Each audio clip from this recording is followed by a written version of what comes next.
Broadcasting to you from the heart of northern Minnesota, you are listening to the Roger Radio Show. I am your host, Roger Radio. And it is kind of lonely here today, ladies and gentlemen, because of my co-host Aegis's absence, but we are going to make the most of it with what we can, with whatever we can. But first things first, ladies and gentlemen, cheers, happy Saturday. There we go, finally. I knew my teeth would be good for something, just like my boy Mike Tyson, you know what I'm saying, people?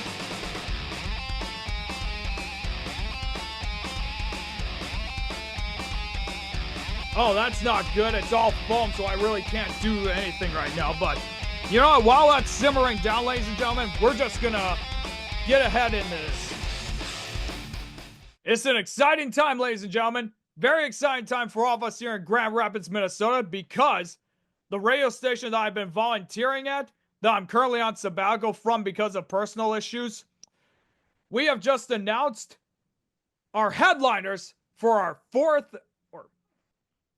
fifth annual Grand Rapids Riverfest. And as you can see, I'm wearing my Riverfest shirt. And for our fifth annual Grand Rapids Riverfest, we have announced our headliners. That's right. 4 people. It goes a little bit like this. It is Alan Sparhawk, Minnesota's very own, Jeremie Albino, Margo Price, and Courtney Barnett. Exciting lineup, ladies and gentlemen. I'm very excited, you know. It will be my third Riverfest that I've ever volunteered at, and I've been so honored and so privileged to be able to get pictures with all the headliners. I am 9 for 9 right here, as you can see on all these pictures that I posted. So as soon as the next one comes, I'm going to be 13 for 13. So I thought I'd take this time to discuss and cover who all these people are. Who are Alan Sparhawk, Jeremie Albino, Margo Price, and Courtney Barnett? There's only 2 of them who I know specifically. That is Alan Sparhawk, because he's a regular who we play on the radio station, and Margo Price, who I've played a lot of music on. Or at least I played some of her music, I meant to say. You'll have to excuse me, ladies and gentlemen. It's been a really long night. So to start off, we are going to talk about Alan Sparhawk, who is originally from the Twin Ports, Duluth, Minnesota. The Twin Ports is what we call it. If some of you people out there from like wherever else watching this right now, you're like, what the hell are the Twin Ports? Well, Duluth is the Twin Ports. The more you know. So, Alan Sparhawk has long been a prolific and versatile musician, a restless spirit constantly driven to explore new sonic and emotional landscapes. While he's best known for his 3-decade tenure as the frontman of the legendary band Low, his many side projects over the years reveal a musician unafraid to experiment with genres ranging from punk and funk to production and improvisation. Even within Low, Sparhawk never adhered to a singular sound or formula. The band was a dynamic collaboration, part dialogue, part romance between Sparhawk and his wife, Mimi Parker, the group's co-founder, drummer, co-vocalist, and its radiant, irreplaceable heart. Now as a solo musician, he's delving deeper into experimental and intimate sonic spaces, combining haunting melodies with introspective lyricism that explores the themes of love, loss, and resilience. Sparhawk's recent solo work finds him experimenting with the minimalism and ambient textures, and at the same time marrying trap beats and production within a vocoder? I don't know. Anyway, whatever that word, heavy vocal stylings. His live shows as a solo performer are known for their emotional intensity and intimate atmosphere, offering audiences a closer connection to his music. Outside of his solo efforts, Sparhawk continues to collaborate with a wide range of artists across genres, always pushing the boundaries of his sound. His willingness to embrace both the delicate and the dissonant in his music keeps him a dynamic and evolving figure in the same indie music world. He's an indie musician, and my radio station that I volunteer at, we are into our indie stuff. We love our indie music. And indie music should be more appreciated. In my opinion, indie rock, indie folk, the indie genre, I believe, in my opinion, is the most underappreciated work of art. I encourage you to give it a listen. Remember, Bruce Springsteen released his 1982 album, Nebraska. Who is the one guy that all these indie musicians credit? Bruce Springsteen, because his album, Nebraska, helped bring in the indie sound, the independent sound.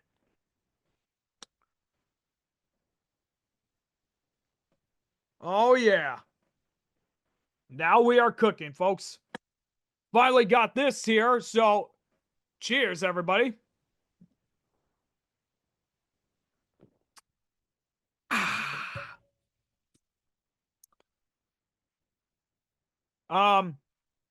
Sparhawk has also been credited for helping get the folk band Trampled by Turtles on the map. Trampled by Turtles, the same band from Duluth, Minnesota, the same town that he's from. Trampled by Turtles, I believe, does credit Sparhawk, although I really wouldn't be sure, honestly, folks. I really don't. But Sparhawk, I have known who he is for quite some time. I've played a few of his stuff. We obviously know that he has played a lot of good music. Let me take a look for you, if I may. Good old YouTube music never ceases to fail me, you know?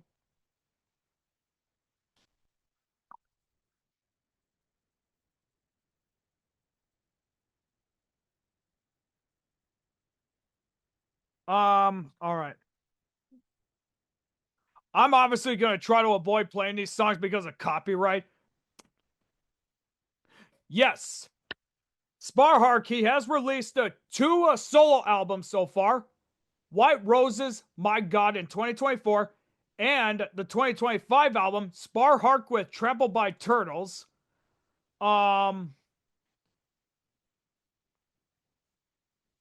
this obviously could be something that I could listen to, but I don't know. Or even play on air, but there's only one song that I'm finding called Stranger, and it's explicit, and I always have to watch out for those words and all that, so. All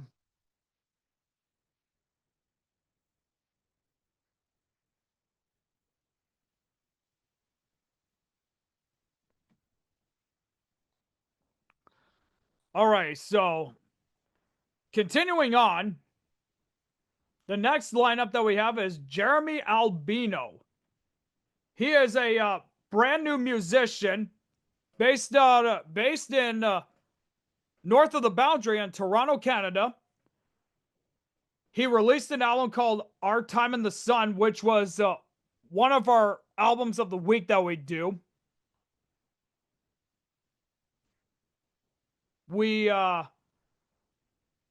I haven't heard any of his music, honestly, but from what I hear, he's a really very good musician to listen to. So I really don't know what else to say. Let me see if I can find stuff. Okay, here we go. Here's a little bio that I'm looking at on his website, and I will tag all of their websites in the description below so you could give them a check. Okay, so when Jeremie Albino was a teenager, he started busking around Toronto, setting up along the boardwalk or on a street corner downtown, wherever he thought he might find some passerby. Usually nobody was listening, he says, but occasionally one or two people would tell me it sounded great. Excuse me. They had places to be and things to do, but they would stop and listen for a little while.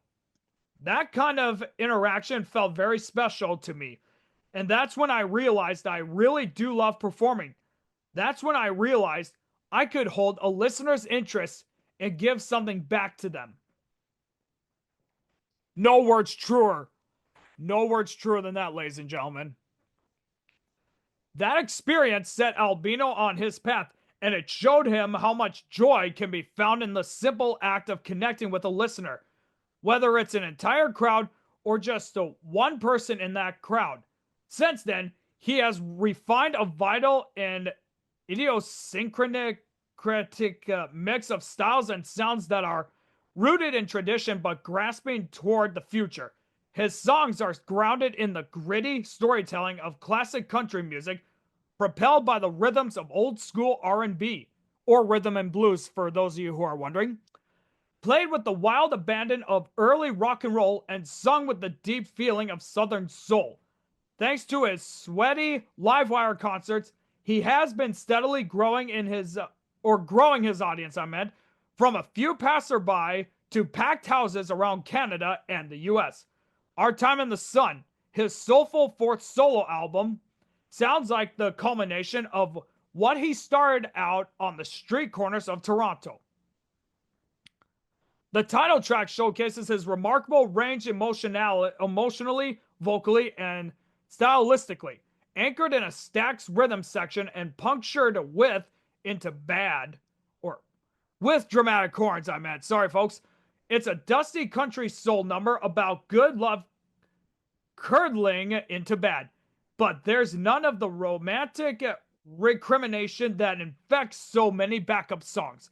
Rather, in his performance, as much as in his lyrics, Albino conveys a warm generosity towards somebody who tried just as hard as he did to make it work. He's the rare singer who's always in the moment, taking nothing about the song or the melody or the lyrics for granted. And he brings the listener right into the moment with him. I try to put my heart into everything, he says. There's really no other way for me to do it. If I'm not putting everything into the song, then why would I even bother to sing it? Ladies and gentlemen, that cannot be any further from the truth. If you are willing to put your heart and soul into a song, you have to make sure it's 110%. Otherwise, it's not going to go anywhere. It is not going to go anywhere at all. Excuse me a moment.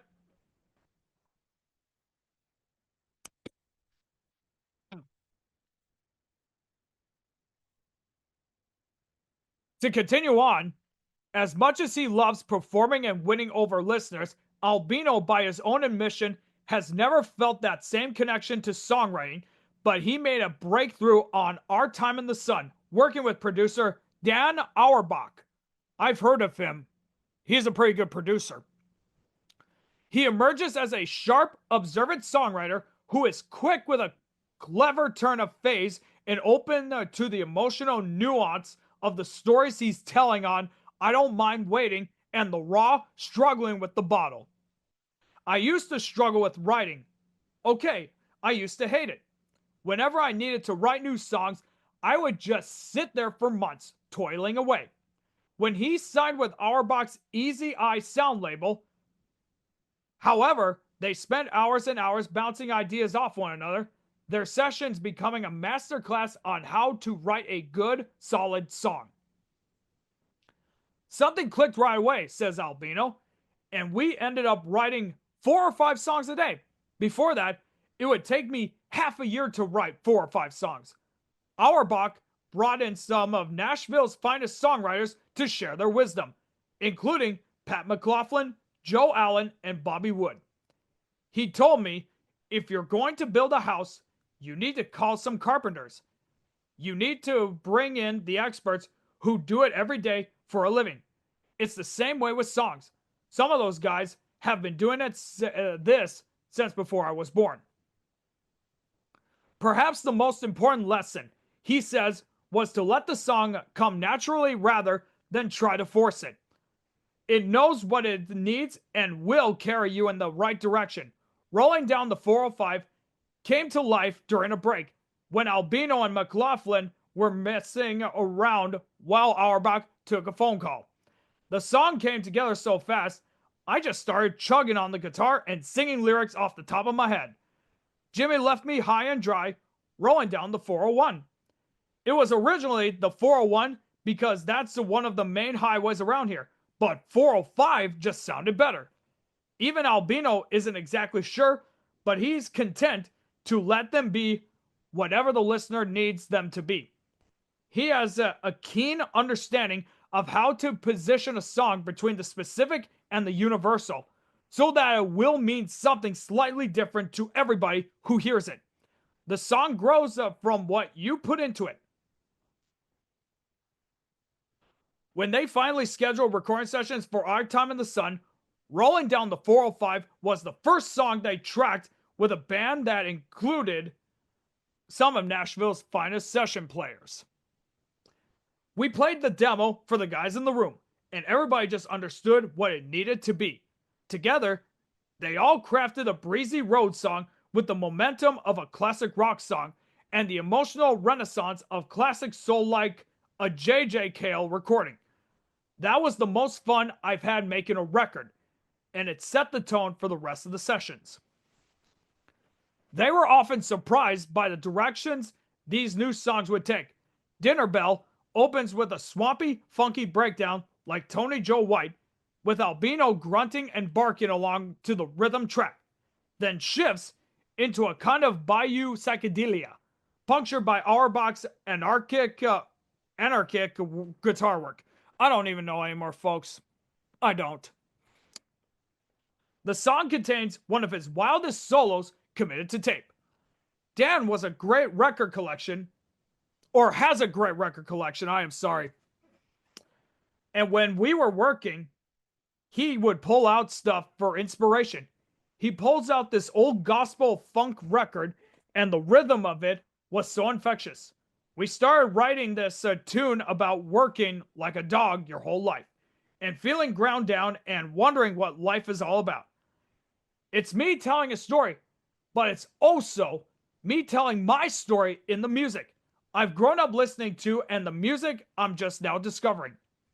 Albino took that excitement back home to Canada with him, and for once, he's looking forward to writing some more songs. I feel like I grew so much just being in a room with those guys, and I'm jazzed because it shows in the songs, and I feel like I learned so much about myself and what I'm capable of. This record is the most myself I think I've ever sounded. I'm more comfortable in my own skin now than ever before. So that's pretty much all I could really say about Jeremie Albino, just the bio that he has in his website, you know. He does sound like he is a really inspired writer, folks. He really does. And I might have to give him a listen now so that I know who I'm dealing with here. And every time when we have a Riverfest, I always do a pre-Riverfest show, which would be like majority of the music would be all the headliners. Everything, you know? One song from each of them per hour. I've been doing that for the last 2 years, and I'll have my work cut out for me. Margo Price and Alan Sparhawk I'll be able to do, but these other two don't know. I'll have to train myself on getting to know who they are. I had to do that with people like, oh God, I don't know. Shaggy Graves was a prime example, who I didn't know. S.G. Goodman was another one, and Spoon, who I never knew. And to think, I started loving them the more I listened to their music. That's the one thing I love about music, is that you never know until you give it a try.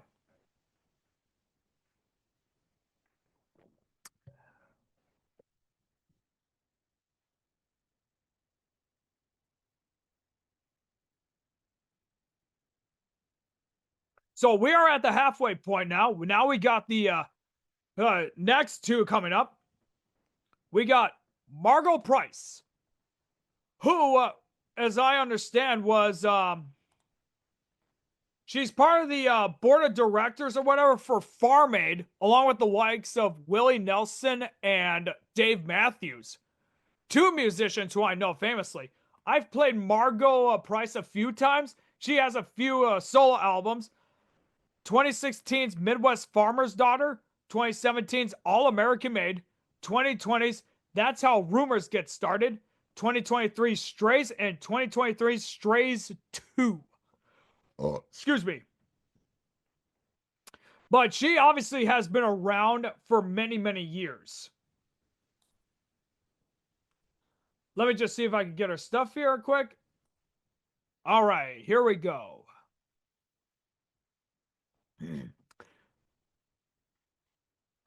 Yes, here we go. All right.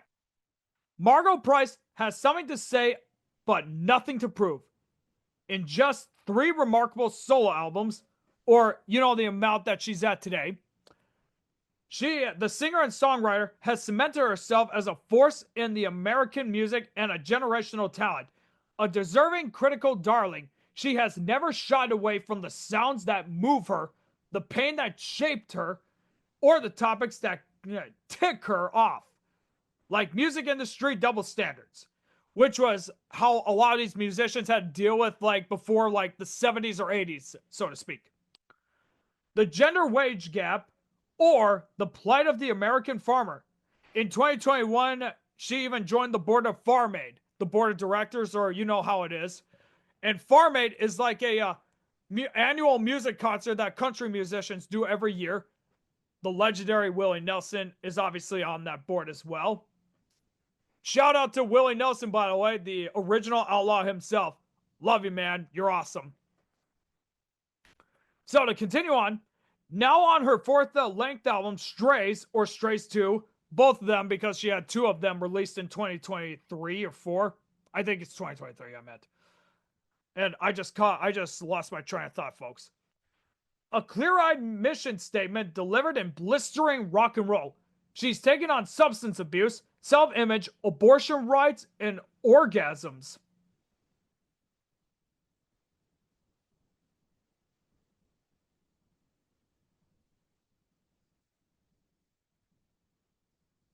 Anyway, musically extravagant but lyrically laser focused, the 10-song record tears into a broken world desperate for remedy, which is not far from the truth because we are in very destructive times, ladies and gentlemen, and it's going to only get worse. Who better to tell it? Price has done plenty of her own rebuilding, or as she sings in explanation on Been to the Mountain. The set's throat-ripping opener, I have to the mountain and back all right, and finds herself at long last free, feral, stray. No words truer, Margo. No words truer than that.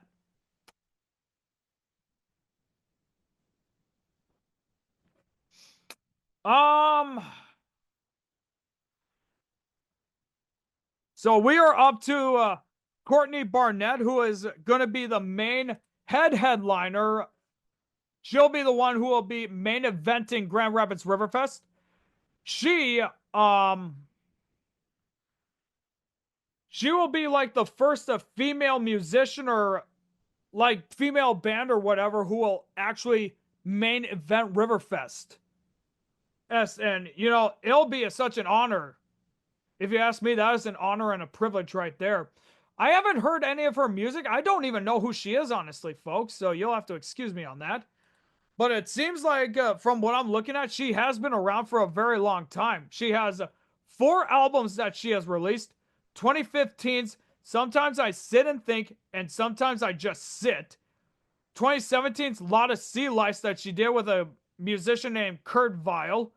2018's Tell Me How You Really Feel, and 2021's Things Take Time, Take Time. It seems that she has won a lot of awards too, like in the Australian Independent Record Awards, known formally as the AIR Awards. So yeah, she obviously has been around for a very long time. She has been nominated in 2016 for a Grammy Award for Best New Artist, so that's an accomplishment right there. So she's already solidified herself as a very accomplished musician. I'm right now on her website. I can't even find like anything to be like, the about section kind of thing. So I'm just going to try and go off what I can here. She's from Sydney, Australia. She played second guitar in a Melbourne grunge band called Rapid Transit. That does sound like a really good band name. If you're a grungy band or a garage rock band or whatnot, that does sound legit. Let me know what you folks think about that in the description below. Does that not sound like a grungy name or a garage band hit? Or name, I meant. Um,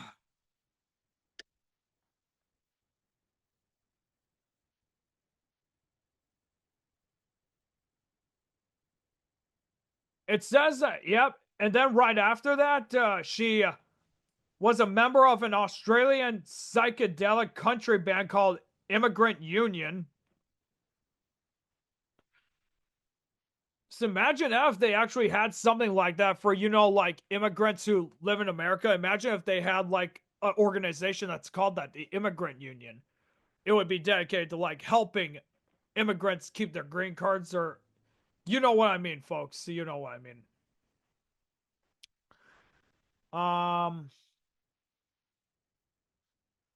She played lead guitar on Jan Cloher's third studio album, In Blood Memory.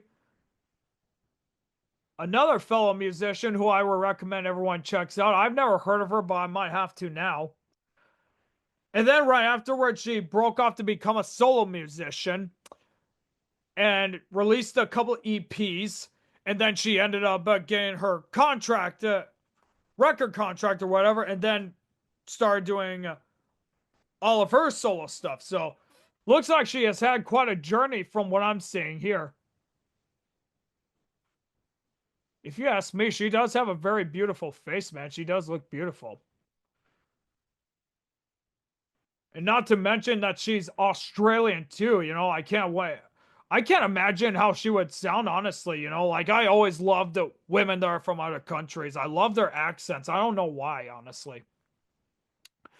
Oh, on May 27th, 2016, she was a musical guest on The Tonight Show with Jimmy Fallon. I like Jimmy Fallon. He's an awesome guy.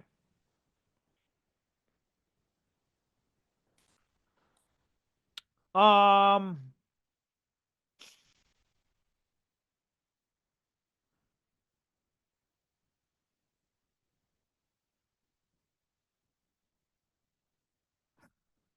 yeah, it says, yeah, I'm looking at her Wikipedia page right here about more info because it's the only way I could look at more information about her. In 2019, she was added to the bill of Woodstock 50, but the festival was canceled in May. God forbid, or it's probably a good thing. Otherwise, it would have been as worse as Woodstock 99. She supported the Rolling Stones at their concert at Hyde Park in London on July 3rd, 2022.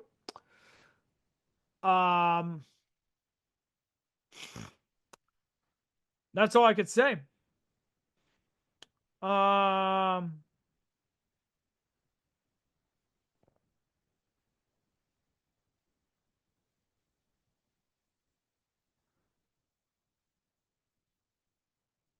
Yeah, that's the only information I could really find, ladies and gentlemen, about her. But I am excited, I've always been excited about this type of stuff, Every time when it's Riverfest, I always have such a great time, There's maybe God knows how many times that I showed up at 6 a.m. at the Riverfest because I just wanted to get there and just enjoy the day. But at the downside is that I would be hungover because I would just be like having a little pregame kind of thing, But I'm excited. I really am. This is a good lineup right here that I'm looking at. But yeah, ladies and gentlemen, what else is there to say? Tickets will be available next Friday, May 2nd. And as soon as they become available, I will add that link in the description below. I encourage you to come to Grand Rapids, Minnesota and go to Grand Rapids Riverfest. It is like one of the big music festivals that I recommend you put on your list of what music concerts should we see? What music festivals should we go see, I do plan on volunteering there again for my third straight year as a roadie or sounding stage. I have so much fun with it. I'm probably looking to even get a guidebook on like, how does someone being a roadie work, and get to learn the terms so I can improve my stuff and all that, But a huge shout out to my colleagues at the radio station. I am not going to say the radio station out of respect, privacy reasons, you know, obviously. But I would recommend you guys go and to Riverfest. You know, if you want good family-oriented music, I recommend it myself. I've been there. It's such a fun atmosphere. And if you don't go, you are missing out.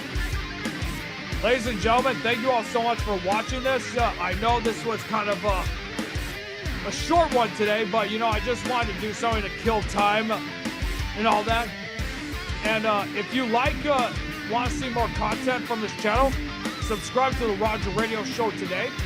And if you want to see other content from me that I do with my friend, my co-host Aegis Scott Levity, go subscribe to the Interrobang group as well. We do a lot of comedy-based stuff there and just talk about random stuff and all that, you know. Thank you all so much for watching this, and until next time, ta-ta for now!